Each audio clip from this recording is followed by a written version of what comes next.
Olá pessoal, eu sou o Felipe, sejam todos muito bem-vindos. Se aconcheguem, pois hoje nesse podcast iremos falar um pouco sobre os maias. Então, gente, é o primeiro podcast que eu gravo e nesse podcast iremos falar sobre os maias. São 5 tópicos. Primeiro, quem foram os maias, a sociedade, a religião, a decadência e, por fim, algumas curiosidades. Vamos lá. Quem foram os maias?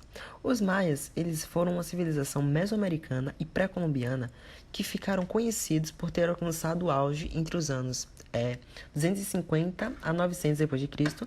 e por terem construído grandes cidades como Chichén Itzá e Tikal. Perdão pela pronúncia errada. Vamos agora falar sobre a sociedade. A sociedade era hierarquizada e isso significa que tinham diferentes grupos sociais e esses grupos sociais, cada um deles tinha uma função para exercer dentro da sociedade.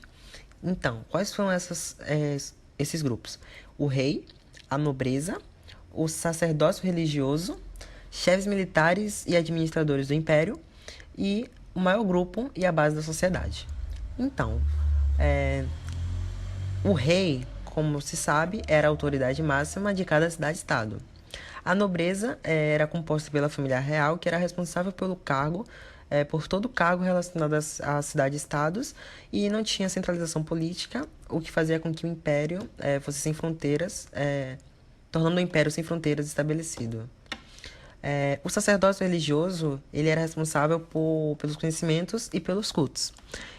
Os chefes e administradores do império eram cobradores de impostos e o maior grupo e a base da sociedade eram camponeses responsáveis pela agricultura e a produção de alimentos, além de ter artesãos e trabalhadores urbanos e pagavam altas taxas de impostos.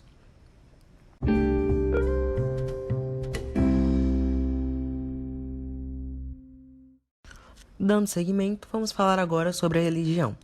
Os maias eram politeístas, ou seja, acreditavam em vários deuses. Para eles, o sacrifício humano era uma prática ritualística super importante e tudo o que acontecia era conduzido por forças espirituais e ancestrais. E lugares que ficavam na natureza eram considerados sagrados, como as cavernas, que eles imaginavam como portas para o mundo sobrenatural e na mesma realizavam muitos rituais. Sobre a decadência dos maias, ficou conhecida como um período pós-clássico e foi motivada pela falta de alimentos que foi consequência da superpopulação, desastres naturais, doenças e ataques estrangeiros. E por fim, vamos finalizar falando com algumas curiosidades. Algumas curiosidades sobre os maias são que foram eles que desenvolveram a matemática, o calendário religioso era conhecido como Tzolk'in, desenvolveram um sistema de escrita baseado em hieróglifos, sobreviviam da agricultura e ficaram conhecidos por possuírem conhecimentos avançados em astronomia e matemática. Bom, esse foi o meu podcast. Espero que você tenha gostado. Gratidão, toda a luz do mundo para ti e foi um prazer estar aqui compartilhando esses conhecimentos com você. Tenha uma boa vida.